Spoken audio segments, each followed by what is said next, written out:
rocher, ma lumière et mon sauveur. Je ne crains rien. Il est mon rempart et mon ferme soutien. De qui pourrais-je avoir peur? Shalom. Nous avons aujourd'hui la croquette biblique numéro 196, tirée du livre de Job au chapitre 20, versets 21 et 22. Il y est écrit: rien n'échappait à sa voracité, mais son bien-être ne durera pas. Au milieu de l'abondance, il sera dans la détresse. La main de tous les misérables s'élèvera sur lui. Tchofa continue à insister sur un certain nombre de choses qui, dans le passé, ont conduit le méchant à faire ce qui maintenant est responsable de sa situation. Nous n'allons plus du tout insister là maintenant pour dire voilà, il fait une mauvaise application sur Job. Mais nous voulons croire et comprendre parce que nous savons qu'en réalité, quelqu'un peut avoir été méchant dans le passé, mais il fait des choix judicieux dans le présent et ce qui va bénéficier pour son futur. Dans ce sens donc, nous voulons aller dans le sens de voir un certain nombre de choses qui peuvent nous permettre, nous, d'éviter la voie des méchants pour que le genre de conséquences qui, naturellement, leur arrivent ne puisse pas être notre partage. Dans ce sens donc, une question clé et fondamentale à laquelle chacun d'entre nous se doit de répondre, c'est celle de savoir, est-ce que Dieu est notre Dieu? Est-il mon Dieu? Est-il votre Dieu? Est-il notre Dieu? Question fondamentale.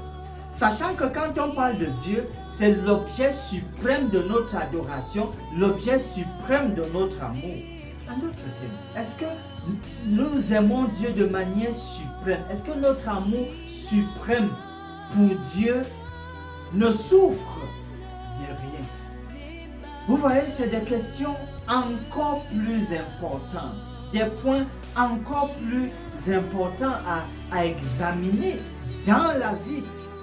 Pour le passé, disons-nous, c'est passé, mais là maintenant, dans le présent, et lorsque nous regardons l'avenir, nous regardons le futur, est-ce que nous voulons partir sur une base ferme, celle d'avoir Dieu comme l'être suprême de notre amour, celui à qui nous nous donnons totalement et sans réserve?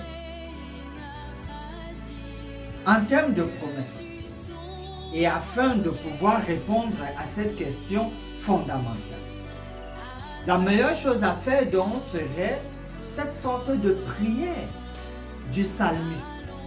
Parce que Dieu, il connaît chacun d'entre nous jusqu'au plus profond de nous-mêmes. Souvent, nous pouvons être ondoyants et divers. L'homme est ondoyant et divers. Et donc, le psalmiste ici dit, dans le psaume 139, versets 23 et 24, « Sonde-moi, ô Dieu, et connais mon cœur. Éprouve-moi et connais mes pensées. Regarde si je suis sur une mauvaise voie et conduis-moi sur la voie de l'éternité. » Voilà la promesse du Seigneur où il est toujours désireux de venir effacer notre passé, nous soutenir dans le présent et nous engager dans quelque chose de bien meilleur pour le futur. Finissons par ce mot de prière. Sonde-moi, ô Dieu, et connais mon cœur. Éprouve-moi et connais mes pensées. Regarde si je suis sur une mauvaise voie et conduis-moi sur la voie de l'éternité. Au nom de Jésus.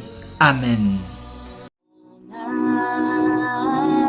Espérons l'Éternel, mon âme, espérons l'Éternel, qu'un chant s'élève au Dieu du ciel, qu'un chant s'élève au Dieu du ciel, mon âme espérant l'Éternel.